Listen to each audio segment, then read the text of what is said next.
Hello and welcome back to the Engerati studio here at EU Sustainable Energy Week. We've already had a number of interviews talking about the complexity of the issues surrounding creating sustainable energy platforms within the European Union, all the way from actors like utilities and so on. So it's quite fortunate to have Jorge Garcia join us today. And Jorge, talk to us a little bit about the sort of funding opportunities for sustainable energy, if you can, just for a short period, because I know there's some other things we'd like to cover as well. Well, yesterday we have this meeting about the EU funding opportunities, so then we pick some people of the European Commission which are actually working, because now the opportunity for funding energy related projects, they have like split into several competence. We have the EuroVértice, we have the EUSEW, which is the agency for the small and medium companies. So we were talking about the Horizon 2020, like they have in the societal challenges, the energy efficiency, but also the LIFE program, which is very famous and very popular in Europe, now have a whole axis on climate change, and climate change related to energy. So it's that I think there are going to be a lot of opportunities there, and the LIFE program started like last week. Mm-hmm. So it's now the time to start working on it. And there are two big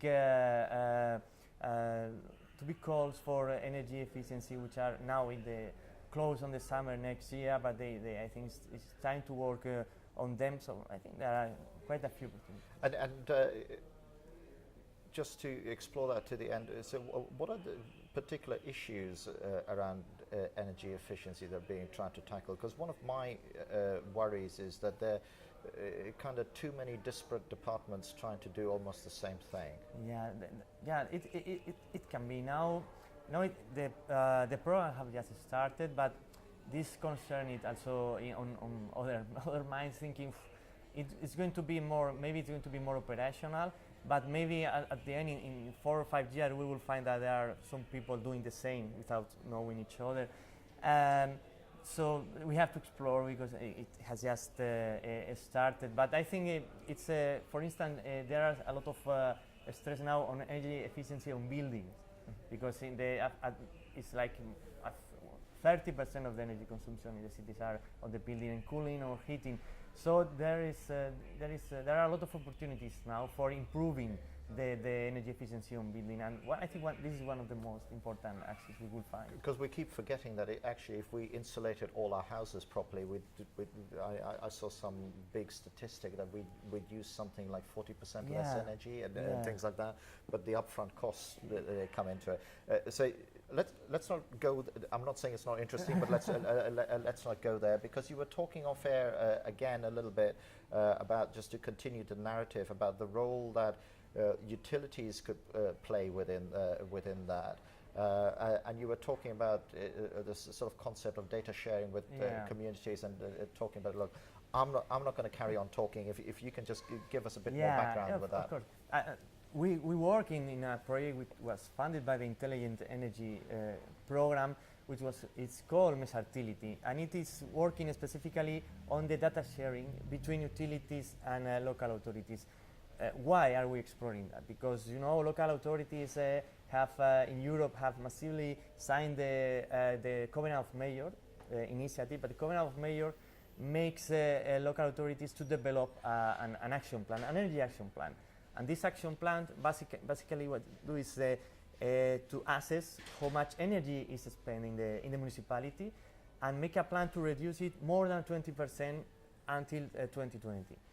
Then, if you want to know... Is that a legal thing? They have to do it, right? If you sign the Covenant of Mayors, you have 2 years to prepare this plan, and then every 2 years you have to monitor it continuously, of course, but every 2 years you have to assess the results and change it in order to reach more than 20% of reduction of energy and reduction of emission by 2020. So the problem for municipalities is that when they start doing that, they say, okay, I know how much energy I spend the public buildings, the public issues, but we don't know how much energy is spent in the houses of the people, for instance, or in the transport or the industries. who has the data? The data is the utilities who have the data. Because if you don't have the data, you cannot measure properly, and if you cannot measure properly, you cannot do anything for improve that, and you will not be able to know if you are doing things well or not. So we have seen that the problem is that the people that have the data and the people that need the data, they are not cooperating. And in the efficiency energy directive, the last one, there are not any obligation to utilities to provide the data. It's kind of a fundamental flaw, right? So since they have no obligation, right. we need to find a way that they are willing to cooperate. Yeah. So that's what we are doing. We are talking with local authorities, we are talking with utilities, and we are trying to find a way, a win-win cooperation scheme. And it comes from, I think we are dealing with some issues that we started with the data protection issues. The utilities were very concerned about we cannot provide you the data because it is individual data. But you don't need the names. You just Yeah. need anonymized data. You just Yeah, need yeah, to say this region is it has using been this. solved with Yeah. aggregate data Right. by postal code, for Right, instance. right. So that's okay. That was solved. It's Yeah. not a problem now. But then we had to find a way that they say, okay, this is a lot of work for us, and we cannot assume that 2,000 municipalities start to ask for data. So we are working also in this issue, which is, okay, we are going to develop a tool which is standardized for the whole Europe, which is set the information and who are you sending to the information, which won't be to every single municipality, but for a national agency or regional agency. So it's quite less work. And then we need to find the last issue, which is the most important, is what the utilities can have profitable. What can they do? Why do that? And then we are exploring two issues. You know that the Energy Efficiency Directive, there is an obligation for the utilities to save every year 1.5% of energy. Then we are trying to say them. So this is where, and I understand the reason for it and everything, but isn't that a little bit a challenge for the utility as well? Because Yeah. if you say, okay, every year you have to produce less of what you sell to make money, which is why you exist. Yeah. You know, it'd be going to someone, and I'm belittling the analogy to make the point, but going to someone who sells apples and say, you sell apples for a living, but every year I want you to sell half the apples for the same price. Yeah, that's true. If you look like in a utility, you should think that. But since we are talking about energy efficiency, I mean, it's true that we would say to these people selling the apple, okay, you are selling apple, and we know that 20% of your apples are lost every year because you don't store them. So every year you have to lose less 1.5% less of apples. So the key to it is rewarding the efficiency, Yeah. not simplistically Yeah. saying because that's my fear, that some of these directives are so simplistic. You need to reduce it by 20%, but they don't take into account some of, you could have a municipality that suddenly attracted a energy intensive business. Yeah. So the energy use will go up. Yeah. But I think the important thing is that the mix of the energy supply needs to be decarbonated. Yeah. So we're talking about carbon, not energy. Yeah, right? yeah, that's it. I think that this is the objective that the directive said. It is it's a way of make things simple. I think I don't know exactly the technical issues why they do that, but I think I can imagine that they did like this because it's a simple way of start working. And I know that in terms of energy efficiency, there are so many things to do that it is not such a big challenge, of course, but it's not such an impossible thing also. It's a difficult thing. And also it's a big opportunity for utilities to start cooperating with local authorities. As you say, you are providing the energy, but the people using that is the municipalities. So start to work together to make it possible and to win-win with this saving obligation. So in the case of Meshartility, we think maybe if you are cooperating with local authorities, providing the data, and it makes them to reduce the energy consumption, you can account also, utility can account for that in your obligations. Right. So they can report back and say, Yeah. by sharing the data, we've achieved this because everything's working synergetically. So we're coming up to the end of our time. There's one other thing I wanted to explore that we were talking about off air a little bit is, and you mentioned the commercial business is a pharmaceutical business that you were talking about a little bit off air. Can you tell us a little bit more about that? The other project you mean? Yes. Yeah. Okay.